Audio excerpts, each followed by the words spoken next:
کسی کو بھی بدذات کہنا نہایت کمینگی والی بات ہے۔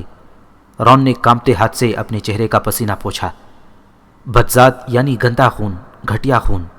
یہ موسیقی خیزی کے علاوہ اور کچھ نہیں۔ آج کے دور میں جادوگروں کی اکثریت ملاوٹی خون پر جی رہی ہے۔ اگر ہم نے مغل عورتوں سے شادی نہ کی ہوتی تو یقیناً ہم لوگ کب کے ختم ہو گئے ہوتے۔ جادوگروں کی داستان صرف کتابوں میں لکھی ہوئی پائی جاتی۔ رون کے لہجے میں بے حد تلخی تھی۔ اس نے ایک بار پھر ابکائی لی اور دوبارہ بالٹی کے چوڑے منہ میں غائب ہو گیا۔ بہت خوب رون، میں تمہیں الزام نہیں دیتا کہ تم نے اسے سبق سکھانے کی کوشش کیوں کی، مگر شاید یہ اچھا ہی ہوا کہ تمہاری ٹوٹی ہوئی چھڑی کی بدولت تمہارا جادوئی کلمہ الٹ ہو گیا۔ اگر تم نے میلفوئی کو یہ جادوئی سزا دی ہوتی تو مجھے اس بات کا یقین تھا کہ لوسیس میلفوئی اسکول پہنچنے میں ذرا سی تاخیر نہ کرتا اور کم از کم تم اسکول سے باہر نکال دیے جاتے۔ شکر ہے کہ اس بڑی مصیبت میں نہیں پھنسے۔ یہ چھوٹی سی مصیبت تو کچھ ہی دیر میں دور ہو جائے گی۔ ہیگرڈ نے بالٹی میں جھانک کر دیکھتے ہوئے رون سے کہا۔ ہیری ہیگرڈ کو یہ بتانا چاہتا تھا کہ منہ سے گھونگھوں کا برآمد ہونا بھی کوئی چھوٹی مصیبت نہیں ہوتی، مگر وہ بول ہی نہ پایا کیونکہ ہیگرڈ کی ٹرٹل ٹافی نے اس کے دونوں جبڑوں کو آپس میں بری طرح چپکا دیا تھا۔ ہیری، ہیگرڈ اچانک اس کی طرف متوجہ ہوا۔ یوں لگتا تھا جیسے اس کے دماغ میں کوئی بھولی ہوئی بات ابھر آئی تھی۔ تم سے ایک بات پر جھگڑنا ہے۔ ہم نے سنا ہے کہ آج کل تم اپنی آٹوگراف والی تصویریں بانٹ رہے ہو۔ ایسا کیسے ہو سکتا ہے کہ باہر کے لوگ سب تصویریں لے جائیں اور ہمارے حصے میں ایک بھی نہ آئے؟ ہیگرڈ کی بات ہی کچھ ایسی تھی کہ ہیری اپنے غصے پر قابو نہ پا سکا۔ البتہ غصے سے یہ فائدہ ضرور ہوا تھا کہ اس کے جبڑے کھل گئے تھے۔ میں آٹوگراف والی تصویریں نہیں بانٹ رہا ہوں۔ اگر لاک ہارٹ اب بھی اس قسم کی افواہیں پھیلا رہا ہے تو… ہیری غصیلے لہجے میں بولتے بولتے رک گیا کیونکہ اس کے سامنے ہیگرڈ کھڑا بری طرح ہنس رہا تھا۔ میں تو محض مذاق کر رہا تھا ہیری، ہیگرڈ نے آگے بڑھ کر اس کی کمر پر تھپ تھپاتے ہوئے کہا۔ اس کی پیار بری تھپکی ہیری کے لیے کسی اذیت سے کم نہیں تھی کیونکہ تھپکی کے دباؤ سے اس کا چہرہ میز سے جا ٹکرایا تھا۔ ہیگرڈ نے اس کی پرواہ کیے بغیر بات آگے بڑھائی۔ میں جانتا ہوں کہ تم سچ مچ ایسا نہیں کر رہے ہو۔ میں لاک ہارٹ پر یہ واضح کر دیا ہے کہ تمہیں ایسا کرنے کی کوئی ضرورت ہی نہیں کیونکہ تم بغیر کسی کوشش کے پہلے ہی اتنے مشہور ہو۔ میں پورے وثوق سے کہہ سکتا ہوں کہ لاک ہارٹ کو یہ بات بالکل پسند نہیں آئی ہوگی۔ ہیری نے اپنا چہرہ سہلاتے ہوئے کہا۔ وہ دوبارہ کرسی پر سیدھا ہو چکا تھا۔ مجھے بھی ایسا ہی لگتا ہے کہ انہیں واقعی پسند نہیں آئی تھی۔ اس کے علاوہ جب میں نے اسے یہ بتایا کہ میں نے واقعی اس کی ایک بھی کتاب نہیں پڑھی تو وہ اٹھ کھڑا ہوا تھا۔ یقیناً اس نے مزید ٹھہرنا حماقت خیال کیا ہوگا۔ ہیگرڈ نے کچھ سوچتے ہوئے کہا۔ اسی لمحے رون کا چہرہ بالٹی سے دوبارہ نمودار ہوا۔ ہیگرڈ نے اس کی طرف دیکھا۔ ٹرٹل ٹافی لوگے رون؟ نہیں شکریہ، رون نحیف سی آواز میں بولا۔ میں مزید مصیبت میں نہیں پڑنا چاہتا۔ ہیری اور ہرمائنی نے چائے ختم کر کے اپنے کپ میز پر رکھے تھے کہ ہیگرڈ کو کچھ خیال آیا۔ تم لوگ ذرا باہر چل کر دیکھو تو صحیح میں کیا اگا رہا ہوں، وہ جلدی سے بولا۔ ہیگرڈ کے گھر کے پچھواڑے میں موجود سبزیوں والے باغیچے میں درجنوں بڑے کدو دکھائی دے رہے تھے۔ ہر کدو کسی بڑی ٹھوس چٹان کی مانند تھا۔ اچھی طرح بڑے ہو رہے ہیں ہے نا؟ ہیگرڈ مسرت آمیز لہجے میں بولا۔ انہیں میں ہیلوین کی دعوت کے لیے تیار کر رہا ہوں، تب تک حیرت انگیز طور پر بڑے ہو چکے ہوں گے۔ تم ان میں کیا ڈالتے ہو؟ ہیری نے تجسس بھرے لہجے میں پوچھا۔ ہیگرڈ نے اپنے کندھوں کے اوپر سے جھک کر دیکھا کہ آس پاس کوئی دوسرا تو موجود نہیں۔ پھر وہ سرگوشی کے انداز میں بولا، دیکھو میں انہیں تم جانتے ہو تھوڑی سی مدد دے رہا ہوں۔ ہیگرڈ کی نگاہیں ایک سمت میں اڑ گئیں۔ ہیری نے دیکھا ہیگرڈ کی پھولوں والی گلابی چھتری گھر کے پچھلی دیوار سے لٹکی ہوئی تھی۔ ہیری کے پاس پہلے سے ہی اس بات پر یقین کرنے کا ثبوت موجود تھا۔ یہ چھتری جتنی معمولی دکھائی دیتی تھی اتنی معمولی نہیں تھی۔ دراصل اسے اس کا تجربہ بہت پہلے ہو چکا تھا۔ چھتری کے اندر ہیگرڈ کی اسکول کی پرانی جادوئی چھڑی چھپی ہوئی تھی۔ ہیگرڈ کو یہ سب صرف اس لیے کرنا پڑا تھا کہ اسے جادو کرنے کی قطعی اجازت نہیں تھی کیونکہ اسے تیسرے ہی سال میں اسکول سے نکال دیا گیا تھا۔ ہیری کو آج تک ہیگرڈ کو اسکول سے نکالے جانے کی وجہ معلوم نہیں ہو پائی تھی۔ وہ جب بھی اس بارے میں اپنا سوال اٹھاتا تو ہیگرڈ زور سے کھنکارتے ہوئے اپنا گلا صاف کرنے میں مصروف ہو جاتا تھا اور غیر محسوس انداز میں خود کو بہرا بنا لیتا تھا۔ یہ سلسلہ اس وقت تک جاری رہتا جب تک گفتگو کا رخ کسی اور طرف نہیں مڑ جاتا۔ میرا خیال ہے کہ اختقان کا جادو آزمایا گیا ہے۔ خیر جو بھی ہو، تم نے ان پر اچھا کام کیا ہے۔ ہرمائنی نے کسی قدر ناپسندیدگی سے ہیگرڈ کا دل بہلاتے ہوئے کہا۔ یہی تمہاری چھوٹی بہن نے کیا تھا؟ ہرمائنی نے رون کی طرف سر گھماتے ہوئے کہا۔ اس سے کل ہی ملا تھا۔ ہیگرڈ نے داڑھ ہلاتے ہوئے ہیری کو کنکھیوں سے دیکھا۔ وہ کہہ رہی تھی کہ میدان میں گھوم رہی ہوں، لیکن مجھے لگتا ہے کہ وہ یہ امید کر رہی تھی کہ میرے اوپر وہ کسی سے ٹکرا سکتی ہے۔ اگر سچ پوچھا جائے تو وہ یقیناً آٹوگراف والی تصویر کے لیے منع نہیں کرے گی۔ ہیگرڈ نے آنکھ مارتے ہوئے ہیری کی طرف دیکھا۔ چپ رہو، ہیری چڑھ کر بولا۔ رون زور زور سے ہنسنے لگا۔ زمین پر کافی تعداد میں گھونگے گرنے لگے۔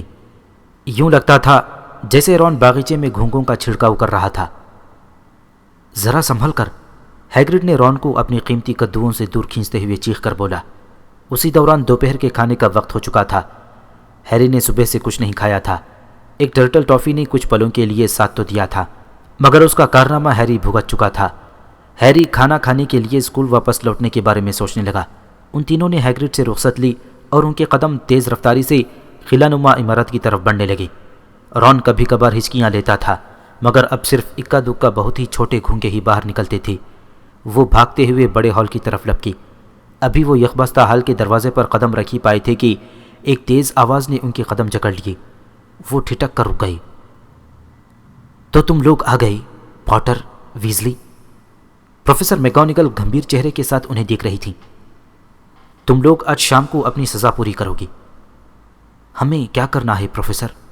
رون نے گھبراہٹ میں اپنی اکائی کو دباتے ہوئے پوچھا۔ تم مسٹر فلچ کے ساتھ ٹرافیوں والے ہال میں چاندی کی شیلڈ چمکاؤ گے، اور کوئی جادو نہیں۔ ویزلی، کپڑے سے کھینچنا پڑے گا، پروفیسر میکگونیگل نے فیصلہ کن لہجے میں کہا۔ رون نے بمشکل تھوک نکلا۔ چوکیدار آرگس فلچ کوئی پسندیدہ شخصیت نہیں تھی۔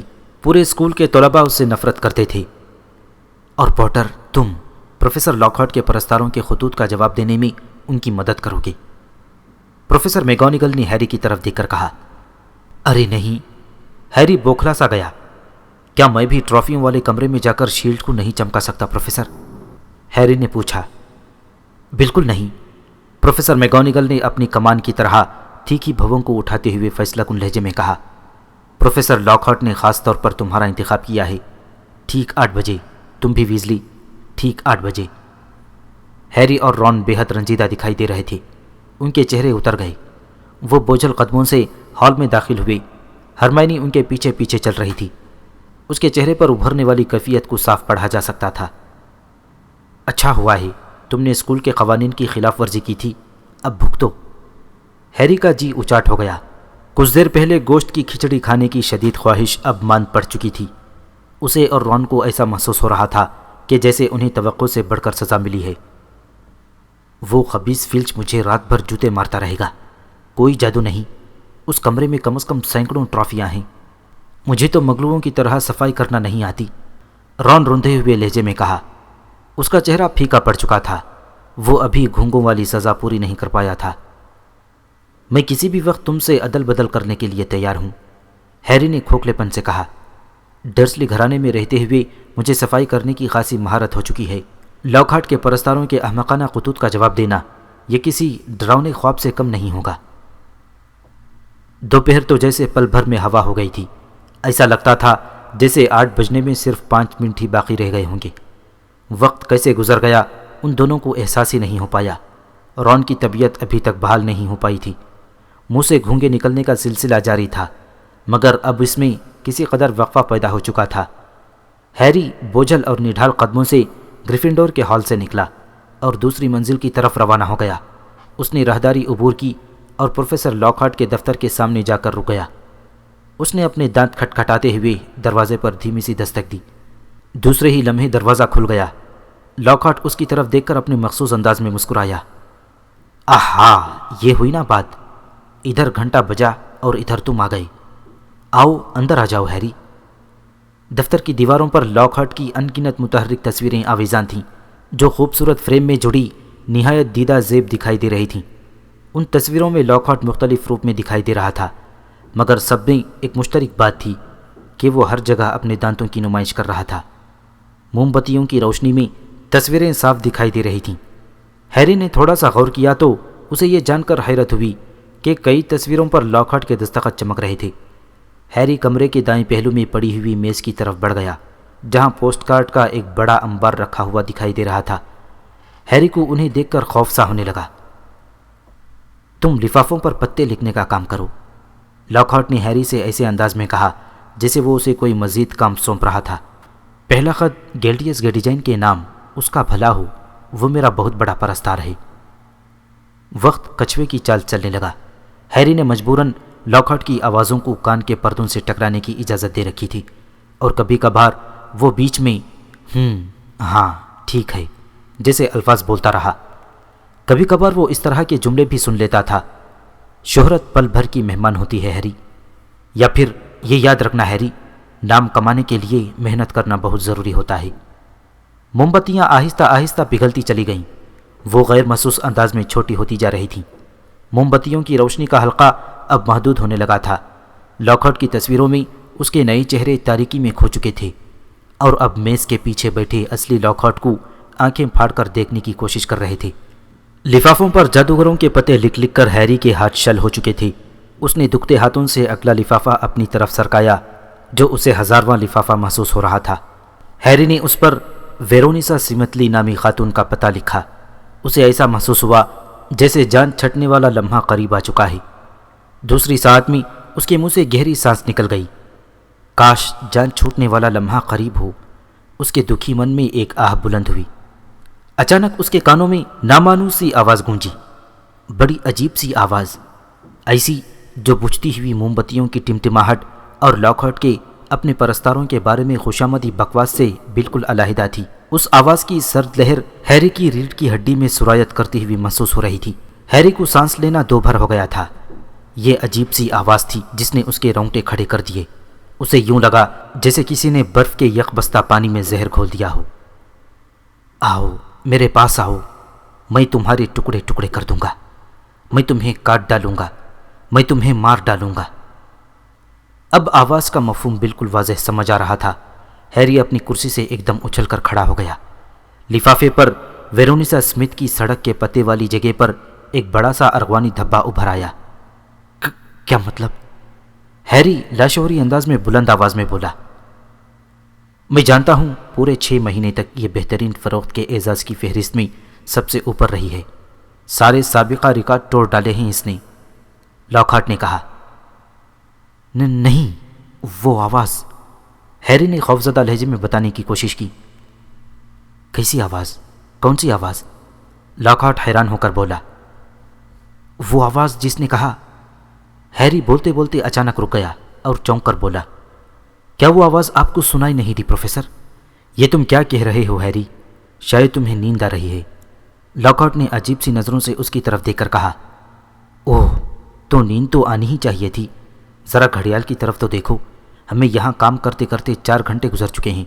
مجھے کبھی اس بات کا یقین نہیں ہوا ہوتا، وقت تو جیسے پنکھ لگا کر اڑ گیا ہے نا ہیری؟ ہیری نے جواب نہیں دیا اور خاموش کھڑا اس آواز کے بارے میں سوچتا رہا۔ وہ اپنے کانوں پر زور دے کر دوبارہ اس آواز کو سننے کی کوشش کرنے لگا، مگر اسے وہ آواز دوبارہ سنائی نہیں دی۔ البتہ اس نے لاکہارٹ کو یہ کہتے ہوئے ضرور سن لیا تھا کہ اسے سزا ملنے پر ہر بار اس طرح کی مسرت کی امید نہیں رکھنا چاہیے۔ اس نادیدہ آواز نے ہیری کی جان چھڑا دی۔ ہیری اب تیز قدموں سے لاکہارٹ کے دفتر سے نکل کر گریفنڈور کے ہال کی طرف بڑھ رہا تھا۔ جب وہ گریفنڈور کے ہال میں پہنچا تو وہ بالکل خالی پڑا تھا۔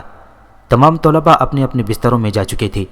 اس نے گھڑیال پر نگاہ ڈالی، آج اسے سونے میں کافی دیر ہو چکی تھی۔ ہیری سیدھا اپنے کمرے میں پہنچا۔ اس کی نظر دوسرے بستر پر پڑی جو خالی دکھائی دیا، وہ رون کا بستر تھا۔ رون ابھی تک واپس نہیں لوٹا تھا۔ ہیری نے اپنا لباس تبدیل کیا اور سونے والا پاجامہ پہن لیا۔ وہ بستر میں گھس کر رون کا انتظار کرنے لگا۔ شاید کوئی اور موقع ہوتا تو ہیری بستر میں گھستے ہی نیند کی وادیوں میں اتر جاتا، مگر اس نادیدہ آواز نے اس کے دماغ کو جکڑ لیا تھا۔ نیند آنکھوں سے کوسوں دور تھی۔ نصف گھنٹے کے بعد کمرے میں قدموں کی چاپ ابھری۔ ہیری نے سر اٹھا کر دیکھا، وہ رون تھا جو ڈھلکے ہوئے سر کے ساتھ وہاں پہنچا تھا۔ وہ اپنا داہنا ہاتھ بری طرح سہلا رہا تھا۔ اس کے جسم سے پالش کی تیز بو آ رہی تھی۔ وہ آن ہی آن میں تاریک کمرے میں پھیل گئی۔ میرے ہاتھ اکڑ گئے ہیں، رون نے ہیری کی طرف دیکھ کر درد بھری آواز میں کہا اور اگلے پل میں اپنے بستر پر لڑکتا چلا گیا۔ فلچ نے مجھ سے کوڈیچ کے کئی کپ 14 مرتبہ چمکوائے، پھر کہیں جا کر اسے اطمینان ہوا۔ اسکول کی بہترین خدمات کے صلے میں دیے گئے مشہور اعزاز کی شیلڈ پر تو میرے منہ سے گھونگے نکل کر گر پڑے۔ اس گندگی کو صاف کرنے میں کئی گھنٹے لگ گئے تھے۔ لاکہارٹ کے ساتھ تمہارا حال کیسا رہا؟ کہیں ان کی باتوں کی آواز سن کر نیول، ڈین اور سیمس جاگ نہ پائیں، اس لیے ہیری نے دھیمی آواز میں رون کو پوری بات بتائی کہ اس نے نادیدہ آواز سنی تھی۔ لاکہارٹ نے کہا کہ اسے وہ آواز بالکل سنائی نہیں دی۔ رون حیرت سے منہ پھاڑتے ہوئے بولا۔